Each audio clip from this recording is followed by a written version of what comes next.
जिहेती जब के न पानी हटे रे। भारत माता की जिहेती जब के न पानी हटे रे। हमनी के खून हिंदुस्तानी हटे रे। सोना के हचड़िया देश न चानी हटे रे। हमनी के खून हिंदुस्तानी हटे रे। हमारी के खून हिंदुस्तानी हटे रे। हमारी के खून हिंदुस्तानी हटे रे। कालिका स्टूडियो आरा।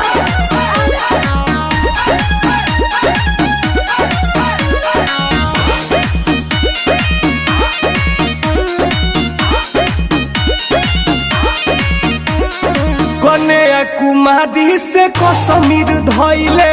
एक से बढ़ी एक वीर पैदा भइले।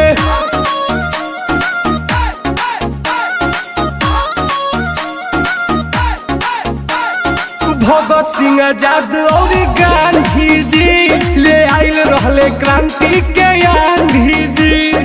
सत सत नमन। जवानी जवान के तूफानी हटे रे। सुन ले रे चिनावा बाबुलबा का तो दीनावा। जवानी जवान के तूफानी हटे रे। हमनी के खून हिंदुस्तानी हटे रे। सोना के हचड़िया देश न चानी हटे रे। हमनी के खून हिंदुस्तानी हटे रे। हमारी के खून हिंदुस्तानी हटे रे। हमारी के खून हिंदुस्तानी हटे रे।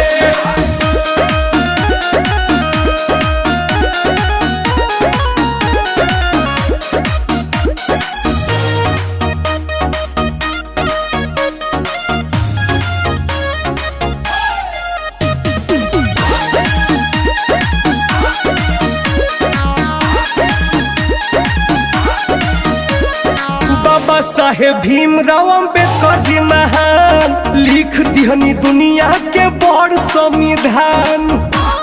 ना जोड़ भइल बा ना होई। रानी लक्ष्मीबाई या सुभाष चंद्र बोस रहले उड़वले अंग्रेजवन के होश। छल्ली छल्ली कर देंगे। अमिट इतिहास के कहानी हटे रे।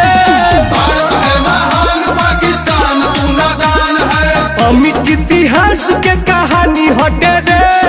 हमनी के खून हिंदुस्तानी हटे रे। सोना के हचड़िया देश न चानी हटे रे। हमनी के खून हिंदुस्तानी हटे रे। हमारी के खून हिंदुस्तानी हटे रे। हमारी के खून हिंदुस्तानी हटे रे।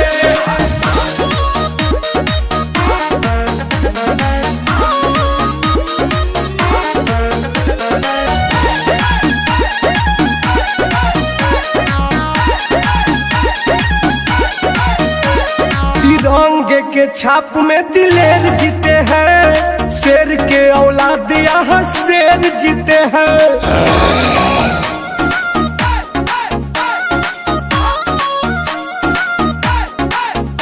हर भारत पर उठे जे मुदैया के नजर। अखिया निकाल ले सुनी लो सागर।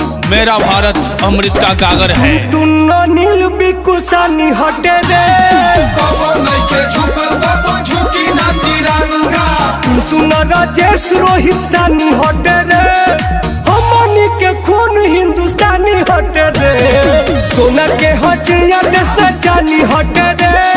हमनी के खून हिंदुस्तानी हटे रे। हमारी के खून हिंदुस्तानी हटे रे। हमारी के खून हिंदुस्तानी हटे रे। सर कटा सकते हैं लेकिन सर झुका नहीं सकते।